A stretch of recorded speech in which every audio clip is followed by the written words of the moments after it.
You guys, if you haven't heard about Anchor by Spotify, you need to. It's the easiest way to make a podcast with everything you need all in one place. Anchor has tools that allow you to record and edit your podcast right from your phone or your computer. When hosting on Anchor, you can distribute your podcast on listening platforms like Spotify, Apple Podcast, and more. It's everything you need to make a podcast in one place. And best of all, Anchor is totally free. Download the Anchor app or go to anchor.fm to get started.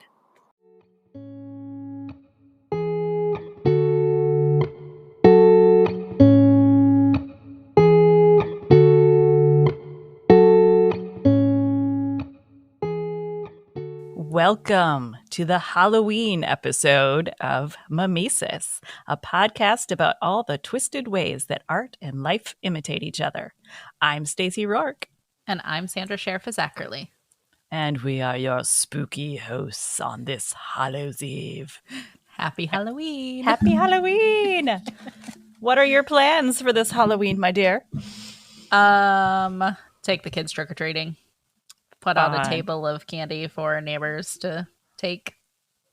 Do you worry that somebody's just going to empty the whole basket into their candy bin? You know, we've done it for the last 2 or 3 years now, and we always come home to candy. Oh, yeah.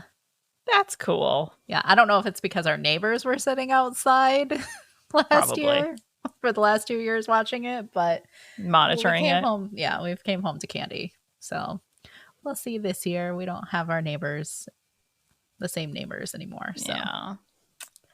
Well, my girls are going out there at an age where they're going to wander through the subdivision on their lonesome, collecting candy, and I'm going to stay home and pass it out. But tonight I'm testing. This is because we're actually recording on Halloween Eve. Right. So tonight I'm going to go test out my fog machine around my graveyard in my front yard and make sure. Don't put it in your house again. Don't put it don't put those in your house. That sets off your smoke detector. I found that out the hard way.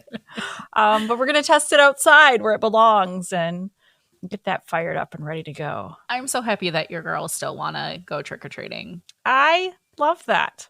Because they're not getting in trouble. Yeah, they're not going out partying. They just want some candy. So, yeah, teenagers, come to my door. I will give you candy. I've got a big old basket. The really funny thing is, because my kids, they will steal the candy. I have not told them the candy is in the house. They don't know.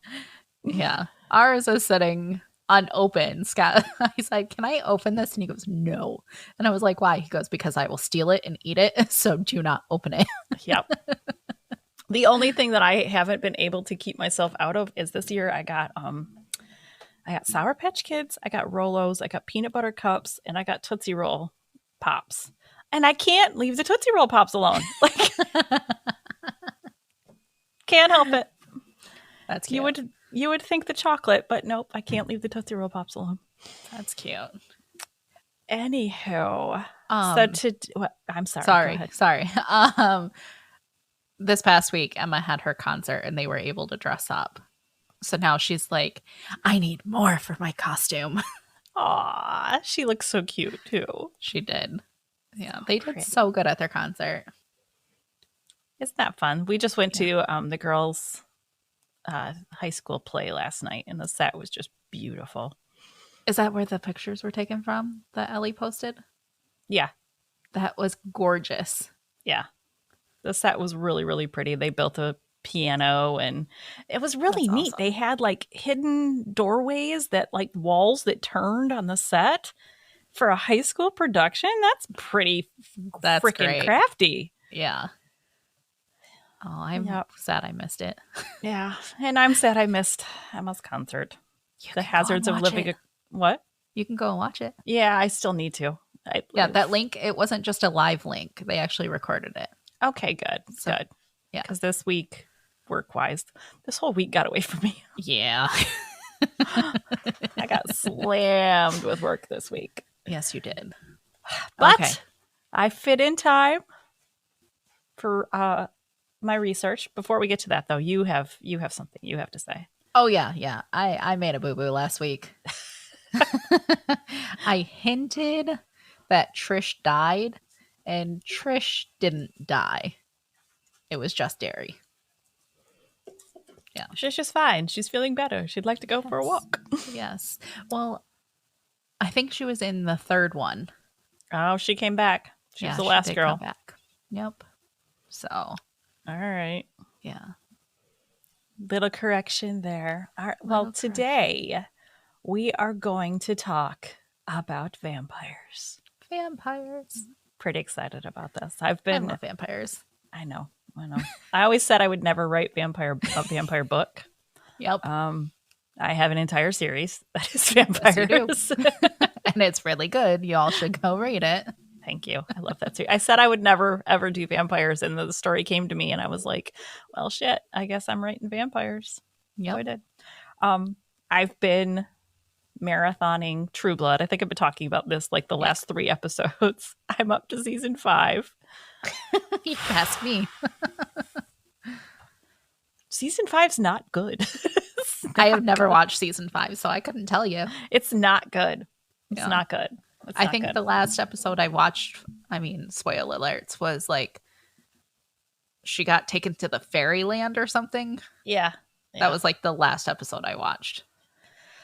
Yeah, I feel like it rebounds a little bit. But right now, yeah. I'm watching it, I'm going, I don't even remember any of this. And I think it's because I watched and it didn't sink in. It was just that bad. Yeah. I blocked it out. I do know that, what's his name? I can only think of his name on Law and Order, Elliot Stabler. Yes. Yeah, he's in this. He's in this season. It was season 5? Yeah. I completely forgot that he was in this show. Yeah, I forgot he was on True Blood. I forgot Scott Foley was on True Blood. Scott Foley, like from 13 Reasons Why? No, Scott Foley he was on Charmed. He was on Scandal. He was on Felicity. He was on Scrubs. He's okay. He was on Grey's Anatomy. That's where I know him from. I didn't know he was on Grey's Anatomy. Yeah, he was Teddy's love interest. I've never watched Grey's Anatomy. Do you know why? Because there was one time my 2-year-old had the flu and could not keep anything down, and I had to take her to the emergency room where I was walking with her for 8 hours until they could get her back in there. And the entire time we were in that emergency room, they had Grey's Anatomy playing nonstop. So now I attribute that show to a hospital waiting room with my infant puking on me, and I have no desire to watch it. Yeah. It's like that one alcohol that you drink and it like almost kills you. That's kind of the same thing. It just leaves a bad taste in your mouth. I'm done. Anywho, so today we're going to talk about those fanged wonders, vampires, and where the lore originally came from. Woo-hoo. Dun, dun, dun. So excited. Are you ready? Yes. All right. While belief in vampires dates back centuries, proof of that can be found in situations such as a 700-year-old skeleton that was found in Bulgaria with its teeth removed and an iron rod stabbed through its chest. Oh, shit. Can you imagine digging that up? Oh, put it back, put it back, put it back. No.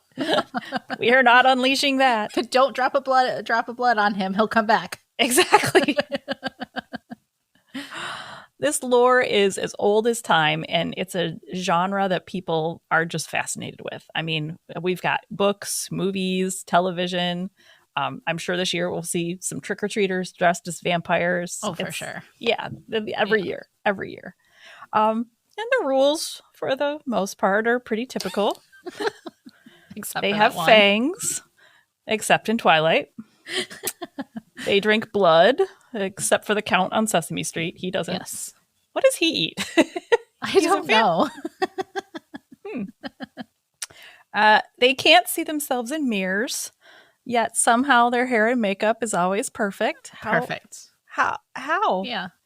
Do they do each other's hair and makeup? They'd have to. You can't tell me they don't get bedhead laying in the coffin. I don't know. And a lot of them also don't like garlic. That makes me sad for them because Right? I put garlic on pretty much everything. Garlic's so good. I know. I cook with it in everything. Oh my gosh. It's fresh garlic. Mm-hmm. You really like garlic salt too. I love garlic salt. I love fresh garlic. I love Epcot has their street corn that they do during one of their festivals. The Food and Wine Festival? Yeah, I don't think it's the food and wine. I think it's the art or the flower. Oh, the one. arts. Yeah. It's one of the other ones. Yeah. Anyways, they take an ear of corn, they dip it in melted butter, and then they roll it in crushed roasted garlic. Oh my God. I haven't had that one. It's amazing. I had the one where they had like Parmesan cheese on it, not garlic. Roasted garlic. Yum. It's to die for. Anyways, so with all that, where does the myth originate? A lot of people think it started with my boy Vlad the Impaler, and we will get to him in a little bit. But the legends actually date back even further than Vlad. Really? Yes. Scholars believe that the evolution of these monsters traced back to Europe and the misconception that even after death, the deceased could still harm the living. The legends first arose because at that time, people didn't understand how bodies decompose. Okay. The corpse's skin would shrink and it would make their teeth, as the skull is revealed, it would make their teeth seem longer, which, right, our because canine your gums are receding. Yeah. And, our canine incisors are kind of sharp anyway. So if the skin retracts, okay, they kind of look like fangs. Mm-hmm. And, our nails grow up after death. Our hair grows after death. So they didn't understand what was happening. The other thing that kind of attributed to this, and it's super gross, is the nastiness known as purge fluid. This is just as gross as it sounds. Yeah, it is. When the internal organs break down, there's a dark fluid that begins to leak out of the nose and mouth of the body. I think a little bit of it was hinted at in the Dahmer show. Yeah. They were talking about the black ooze. And John Wayne Gacy, who, in my opinion, is one of the most vile serial killers, he used to stuff underwear in the mouths of his victims because he thought that would stop the fluid from leaking out. No. Yeah, no, it didn't work. And I hope he enjoyed the lethal injection that gave him an express ticket to hell. Mm-hmm. That's one serial killer that I don't even like to talk about. I don't like to think about because he's just horrible. But back in Europe, when people would see this purge fluid, they believed that it was because the corpses were rising at night and drinking the blood of the living. Okay. No. Which, by the way, why are you checking up on your corpses so much? Leave them alone. And this is why they invented embalming fluid. Yeah, leave them alone. This is also, if you see any ancient burial sites that have like those iron cages around them. Yeah. This is one of the reasons. They thought these bodies were rising at night. So they were, let's put steel bars so they can't get out of there. Silver bars. Yes, there you go. Yep. I don't think they were silver. I think they probably weren't, but that's... Well, see, they wouldn't even have worked. Uh-huh.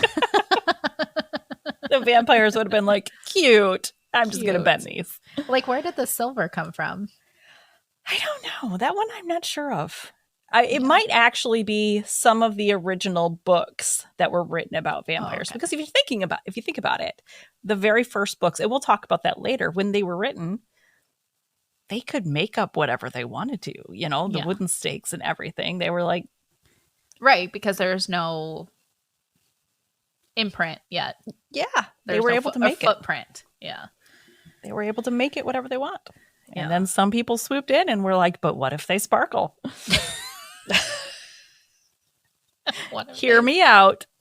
What if they're sparkly? And they could be in the sun. When they do, they shine bright like a diamond. Sorry to all the fans who like Twilight. No. I loved the books, and then I watched the movies, and the movies just killed it for me. Yes. The same. Yeah. And now I can't read the books ever again because the movies killed it for me. Yes. I think the first movie was okay, but then it just went downhill from there. That first movie, and I'm not even talking about the plot or anything, but I get motion sickness really bad. And those aerial shots that they were doing, I ended up so motion sick during that movie that splitting headache. It was bad. Okay. Anywho, back to the dead bodies. Dead bodies. So decomp wasn't the only cause of the vampire lore. At this time, people didn't understand diseases or how they were spread. You know, you think about it, a disease affects a town. They don't have science. They don't have medicine. They don't know what it is. Right. So when one person dies and another member of their family ends up sick, all of us would think, okay, well, clearly what they had was contagious, and now they all have it. Right. Back then, they thought the deceased was rising and ravaging their family and community. Clearly, that's the only answer. Only answer. And now I understand why the Black Plague was called the Black Plague. Yeah. Mm-hmm. They didn't know what to do, so digging the person up and driving a stake through their heart made them feel like they had some sort of control in the situation. Oh. Yeah. More people are sick. At that time, I'm really confused. Do they take organs out of bodies now? I think they do now, yeah, when they do autopsies. They didn't then. They don't put them back? I have no idea. I've never been in embalming room.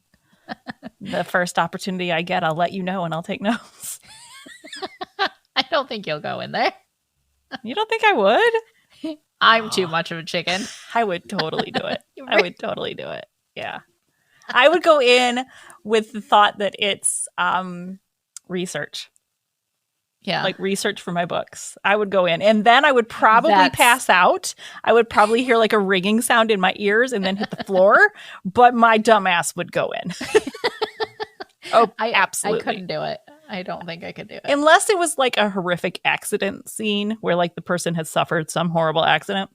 I don't think I could go in. But if it was somebody that, still looked human and they were just, gonna go through the embalming process, I think I could probably be in there until I passed out. No, I almost passed out like watching somebody get a staple in their head. Yeah. I almost passed out when my child had her forehead glued back together. Yeah. Like I saw Evan bleeding and I was like, I'm going down. See, Ellie getting stitches, I got a headache from it because my blood pressure went up. But that one didn't do it. But with Maddie's, when they had to glue, she hit her head on a coffee table. They had to glue it together and they were like manipulating it layer by layer. Oh, no. Yeah. And I thought I was fine. But then I heard the doctor go, okay, we're going to take a minute because mom just turned white as a ghost and is swaying. And I was like, it's hot in here. Yeah. Like I was trying to clean him up, running around, stopping the blood. And then all of a sudden I'm standing there and just holding him. And I was like, I'm going to take a seat because I'm going down. Yeah. And then I never like fainted or anything, but I had to take the second to sit down and like, okay, I can breathe. Yeah. When I dislocated my finger, I had the moment of, and for our listeners, I fell and my finger literally was at a 90-degree angle to the side. Yeah. Yeah. It wasn't broken. It was just dislocated. But we were getting ready to leave the house at the time. And in my that moment of shock, I was like unplugging my flat iron and changing my clothes and everything. I knew I had to go to the emergency room, but like my body was just on automatic pilot. Yeah. And then I got to the bottom of the stairs and my husband watched me sway. And then I sat down. I did not pass out, but I sat down hard. And he was like, he had to like slap me back too, because I was like, I'm going down. Yeah. So, like I say, I would be brave enough that I'd be like, yeah, I'm going to go in there, but I would probably pass out. Yeah, I couldn't do it. Oh, goodness. Anyways, they, a lot of vampire scares in history coincide with outbreaks of plagues. Okay, yeah. Which isn't shocking. There's a bunch of people dying, and instead of thinking, oh, okay, this is probably contagious. Somehow. Yeah. No. The dead are rising from the grave. As recent as 2006, archaeologists found a 16th century skull in Italy that was buried among plague victims, but this particular body had a brick in its mouth. Basically their way of preventing it from rising from the grave and eating people. A brick. You put a brick in his mouth. Can you imagine an actual vampire waking up and being like, what the fuck is this? I snorted.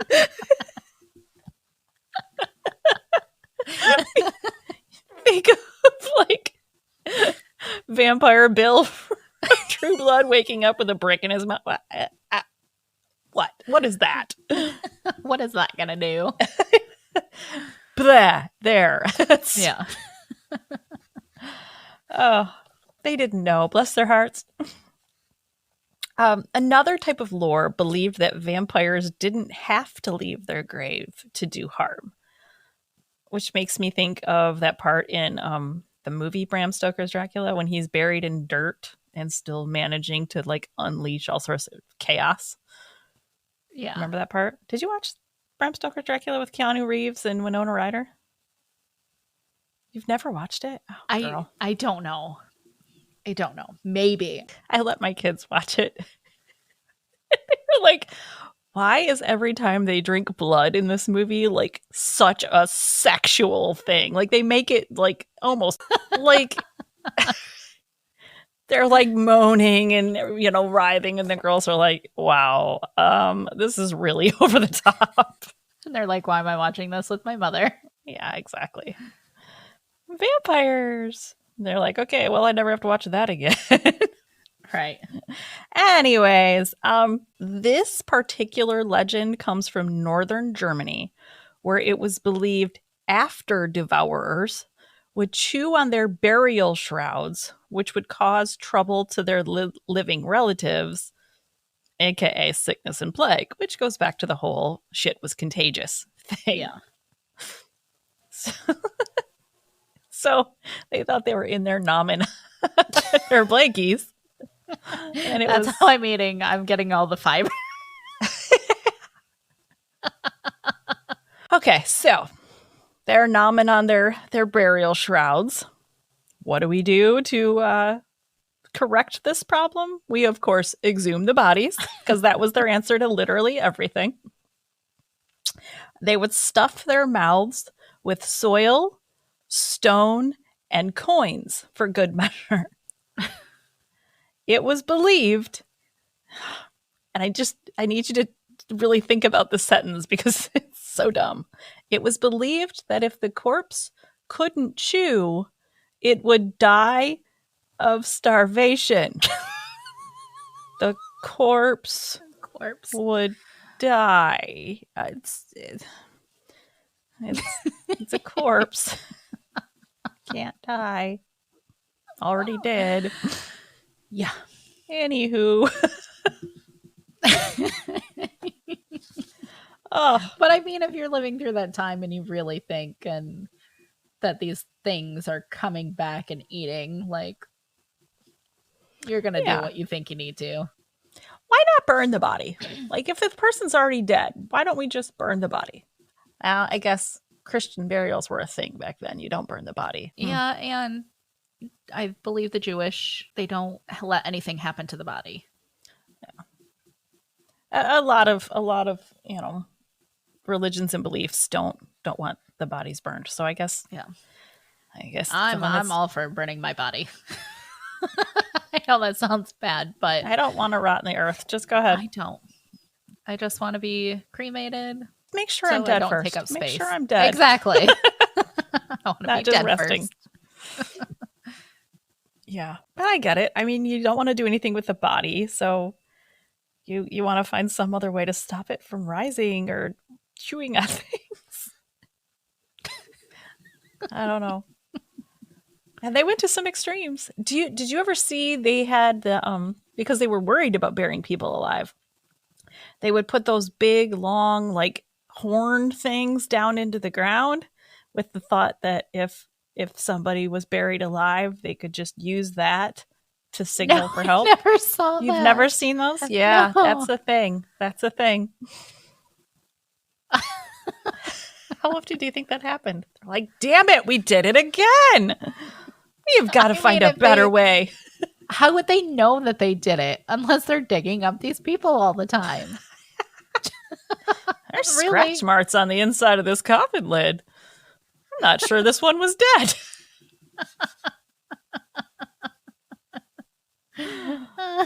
These people. We got to find a better way to make sure people are actually dead before we put them in the ground. Right. That was then. It was another time. Science has evolved and showed us how to make sure someone's dead. Okay, so during this vampire panic is when the OG vampire books were written, which included The Vampire in 1819, Carmilla in 1871, and the most well-known of all, Bram Stoker's Dracula in 1897. These works, like we talked about, this is what laid the groundwork for vampires as we know them today. Yeah. And a lot of them showed them as aristocratic, sexual vampires. That the blood was it was a metaphor for sex. Yeah. It's also pretty common knowledge that Bram Stoker based his version of Dracula on the man known through history as Vlad the Impaler. Yeah. Dun, dun, dun. Vlad Dracul was born in Transylvania, Romania, much like the character in the book. Right. So, sorry to interrupt. You said that most of the lore happened in Europe, not just Romania. Yes. Okay. Yes. Vlad happens to be from Romania. Okay. And I think because Vlad ruled on and off between 1456 and 1462, and the book came out in 1897. So this is something that he heard about in history, what Vlad the Impaler had done, and decided he was going to base a character off him, which I get. I don't think there's any series of mine that I haven't looked into some element of history to draw from. I mean, right.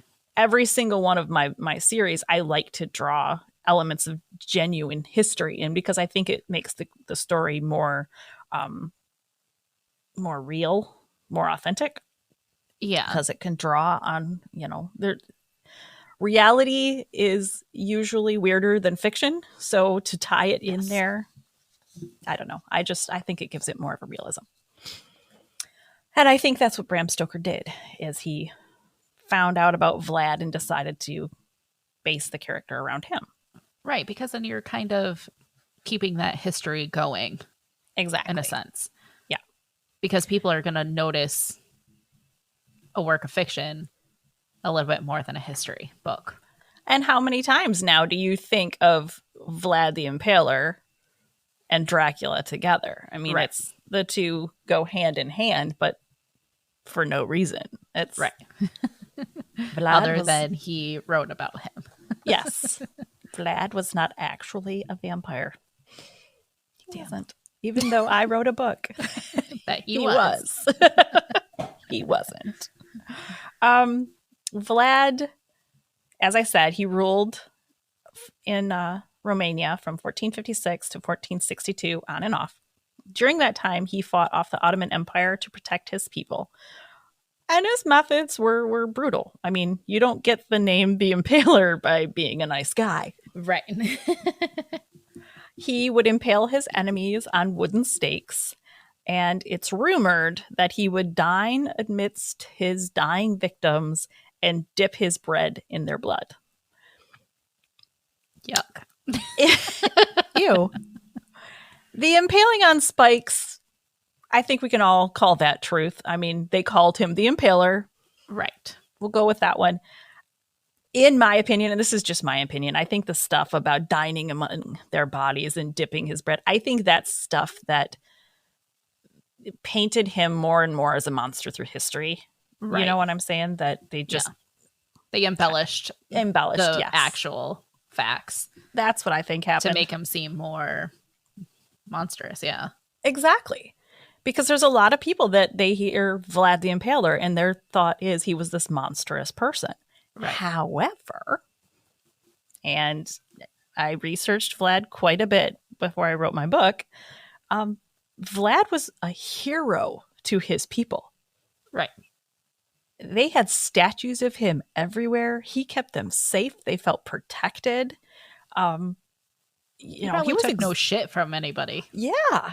Okay, sure. He did dirty by the people that crossed him, but his people were safe. His land was safe because of him. Right.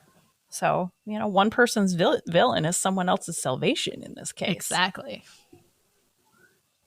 And that was true with him. Side note, it is the badass warrior version helping and protecting his people that I use in my books. And I love that. I love that book. That one was fun to write. The Vlad? Yeah. Yeah, I love that one. I love the whole series. We should probably tell what the series is since we keep referring to it instead of just like Vlad and Vendetta. It's my Veiled series. It's 3 books, Veiled, Vlad, and Vendetta. Yeah. It's a vampire rights movement is happening through the United States, and the vampires are basically coming out of the shadows and they're trying to fight for equal rights. Which everybody should have equal rights. Yeah. But in this, who the real monsters aren't necessarily who you think the real monsters are. And we got vampires in there. We have Dorian Gray in there. Vlad the Impaler. And then there's one girl who, her name is Vinx. Her family was slaughtered by vampires, and she finds out that the best way to bring down monsters is to become one. But then she finds out she doesn't know as much as she thinks she does. And there's a whole adventure that happens there. And she ends up being a huge badass, and she was fun to write. So good. Especially in Vendetta. Oh my gosh, she was so much fun there. Yes, I love that one. I was so mad that it was over. Can you revisit those characters? I might someday. Please? I never say no that I won't revisit some of my stories. I still need another one of a crossover. Of your very first series. The Griffin series? The Griffin series. And the Corpse Queen. Oh, yeah. Mm-hmm. Yeah. I need that. You were mentioning it to me, and I need that. I think because one of the characters already did crossover, so. Mm-hmm. I don't know, maybe, we'll see. Please. But back to vampires in the meantime. Damn it. I thought I could get you to say yes. I'm writing another series right now. I'm not committing to anything else until I get this one done. Okay. In the 17th and 18th century, tales of vampires flourished in southern and eastern European nations. Rulers and even the Pope spoke out, declaring that vampire beliefs were nothing more than superstitious and fictitious. But that didn't stop the myth from growing and thriving, as it wouldn't. I mean, no. Vampires aren't real, we swear to you. Yeah. Are you just lying to me to make me feel better? Exactly. Then why do people keep getting sick and dying? Because people are sick and dying. Because at this time we're throwing our poop out into the street. Exactly. They didn't understand foodborne illnesses. Yeah. Airborne illnesses, period. Right. They didn't understand. No. So the myth continues to grow and thrive. In fact, one of the biggest vampire scares didn't even occur until the 19th century in New England. What? Yes. At that time, Mercy Brown was the daughter of a farmer named George Brown in Rhode Island. George lost many members of his family to tuberculosis, Mercy being one of them. His community decided to make Mercy the scapegoat for their, at that time, unexplainable deaths. Which, why did they pick her? Why? He could have picked anybody else. Yeah, they decided to pick her. So they decided, of course, to exhume her body because that was their answer to everything. And they found that she hadn't begun to decay. Why hadn't she begun to decay? Because she was buried in a tomb above ground and it was New England winter. I wish you could all see her face. She just about threw her pen. Yeah, she was in an icebox. That's why she wasn't decaying. Yeah. She was in the freezer. Yeah.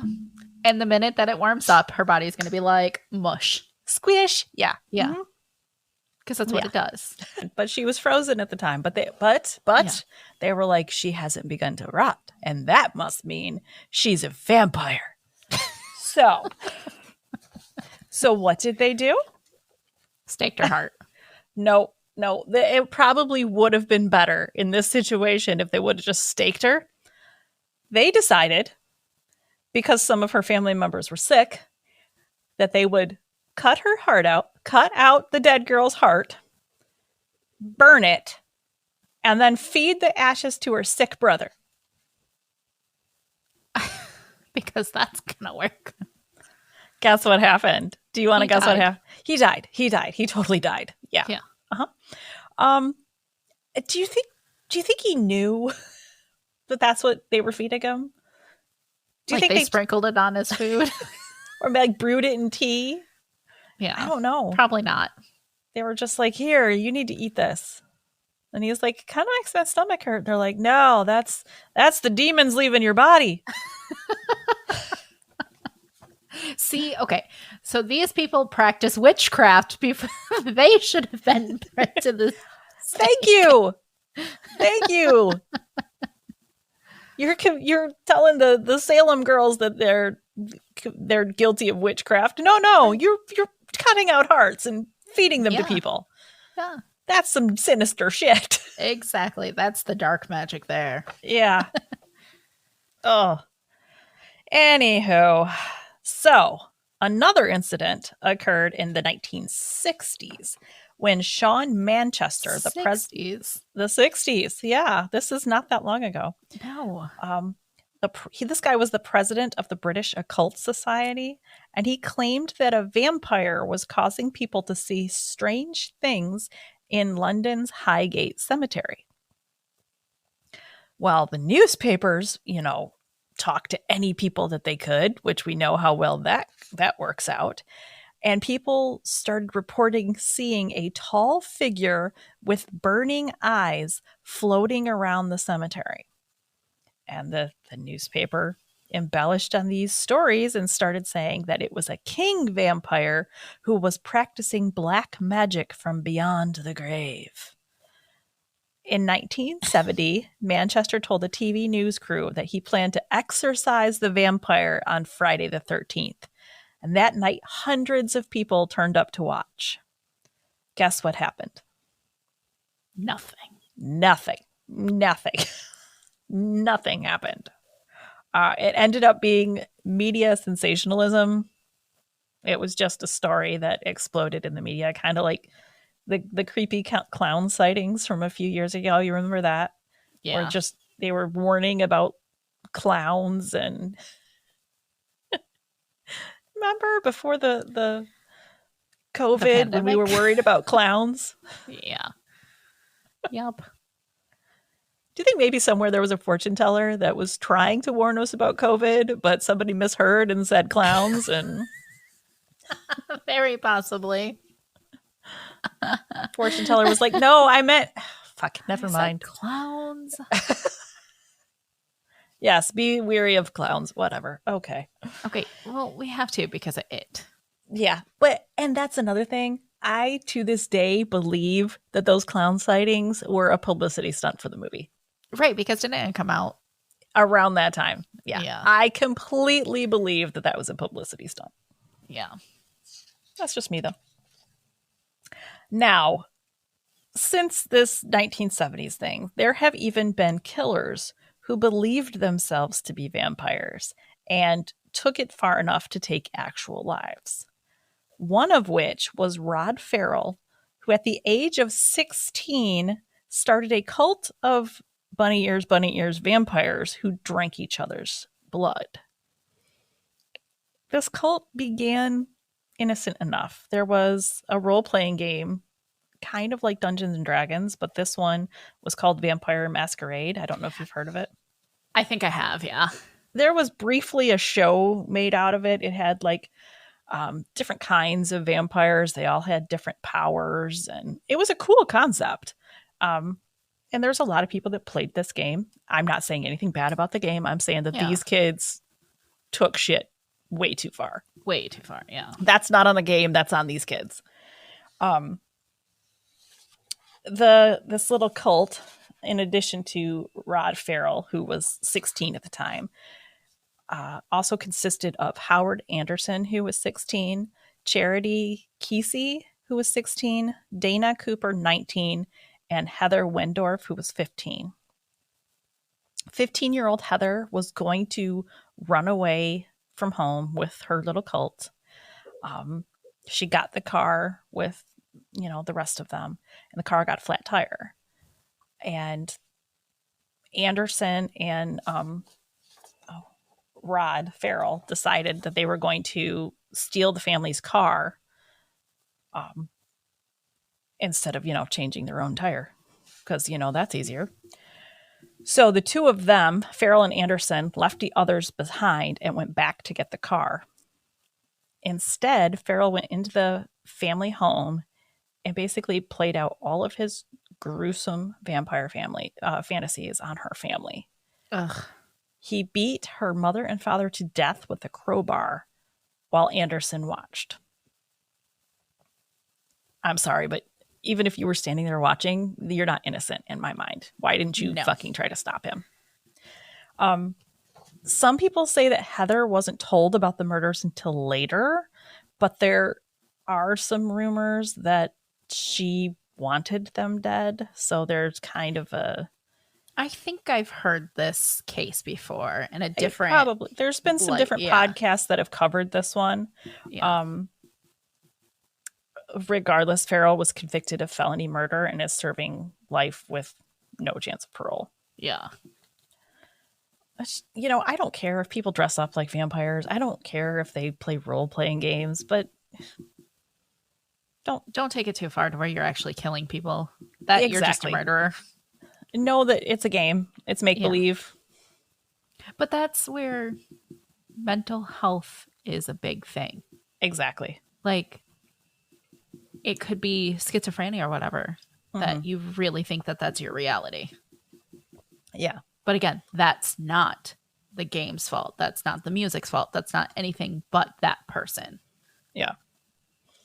Yep. It doesn't excuse anybody. Yeah. So that's a little bit of the history of actual vampires there that we have.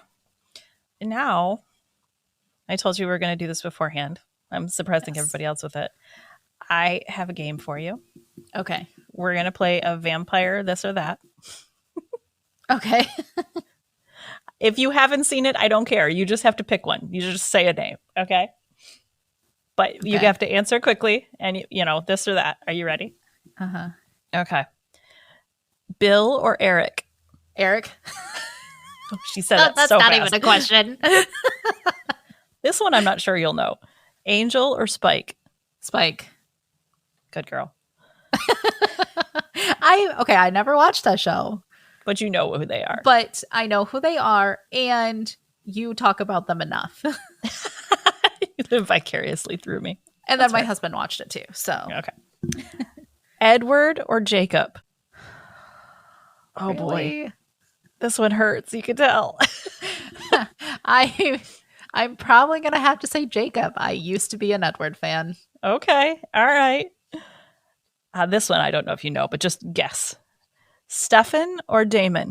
How would you think I don't know that? I don't know. You don't watch a lot of stuff. Which one? I read all the books. Oh, that's my girl. Stefan. Stefan? Stefan. I actually am really proud of you about that because the Stefan in the books is different than the Stefan from the TV show. I know. Yeah. I know. I watched the first few seasons of that one. Yeah. And like I like the actor who's Damon. But in the book it was Stefan. Yeah. Twilight or True Blood? True Blood. Atta girl. Vampire Diaries or Twilight? Vampire Diaries. It's getting harder and harder. Vampire Diaries or True Blood? True Blood. Buffy or Elena? Buffy. Buffy the Vampire Slayer or True Blood? True Blood. Good girl. Just again, I swear I've only seen like bits and pieces of Buffy. But yeah, that's one that I really should it's a good show. Watch. It's a good show. All right, I'll go through my answers too, just because Bill or Eric. Here's the thing. Bill or Eric, when I watched the show through the first time, I was a Bill girl. I'm watching it through again, and now I'm switching over to Team Eric. I will say when I watched it, I really liked Bill. But there's just something about Eric that I've never been able to like say I'm just straight up Bill. Yeah. Yeah. Angel or Spike? I gotta go with Spike. Edward or Jacob? You're going Edward. The books. I don't know. Man, that one's hard. I was Team Edward too, but I don't know. Taylor Lautner can get it. Like, yeah. That's what I'm saying. Stefan or Damon? In the books, Stefan. In the show, Damon. Twilight or True Blood? True Blood. Vampire Diaries or Twilight? Vampire Diaries. Vampire Diaries or True Blood? I'm going True Blood. Buffy or Elena? It's Buffy all day. I mean, come on. And Buffy or True Blood? I refuse to answer that one. I just can't. I can't do it. Yeah. So I don't know about you, but I with going to therapy and healing and whatnot, and like just life being 25 years later, but this or that, Chandler or Ross? Chandler. I used to pick Ross, and now I am really? Yes. Wow. But now that I've seriously, now that things have changed, just 25 years later, I definitely realize the toxicity that's in Ross. He was so toxic. Yes, and I'm all Chandler now. Oh, yeah. Have you heard any of Matthew Perry's interviews about his book with his struggles? I have not, but I really want to. Oh my gosh, some of it is just so sad. He was saying that you can monitor his addiction through the show by his weight. I know you can, yeah. He said if he's really, really skinny, he's addicted to pills. If he's put on a little bit of weight, it's alcohol. Okay. Just some of the things that he's talked about, like he said I think it was around $9 million that he's paid to different facilities just trying to get sober. Wow. And all the different health issues that he had. He lost his teeth because of, the drug abuse. And yeah, it's just so sad. Like, it is.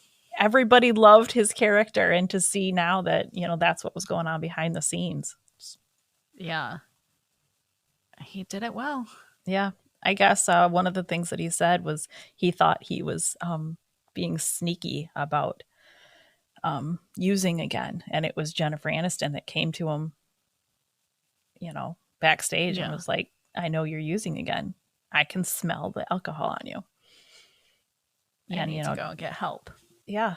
He said one of the most beloved episodes of Friends was Monica and Chandler's wedding, and immediately after that episode he was taken and checked into a facility. Holy crap. Mm-hmm. Like And- the season ending one? Yeah, their wedding episode that everybody loved. Yeah. He got done filming and immediately was checked into a facility. Wow. And America didn't have a clue. No. Poor guy. It's so crazy. Yeah. Well, I hope his struggles are behind him now. He's 18 months sober, and good. Here's hoping he keeps it up. The longer you can go, I think the more Yep. you'll stay sober. One day at a time. Yep. It's one day. One foot in front of the other. But for tonight, our faithful listeners, tonight take one step in front of the other to gather some candy and fill your baskets with goodies. Do not worry that somebody is going to give your kids their edibles, because nobody is giving those to your children. They're too expensive. Exactly. You pay good money for those. They're not giving them to your kids. Yeah. Maybe they'll pass one to you, but not your kids. Yeah. Bundle up, stay warm in the northern half of the country where it's freezing up here. Oh, it's 80 degrees down here. It's gorgeous today. Yeah, well, today it's nice. Tomorrow it's supposed to be rainy and snowy. Oh, it's still going to be 80 and nice here. Yeah. Anywho. Well, everyone enjoy your Halloween. And Sandy, do you have any idea what your next topic's going to be? I don't know. Okay. Well, you'll have to surprise us all. Yeah, I thought about something and then I was like, no, I'm going to change. So I don't know. I'm on the fence. Okay. Yep. But it'll be a surprise and it'll be fun, like always. It will. All right. Well, everyone, have a happy Halloween. And until next time, bye.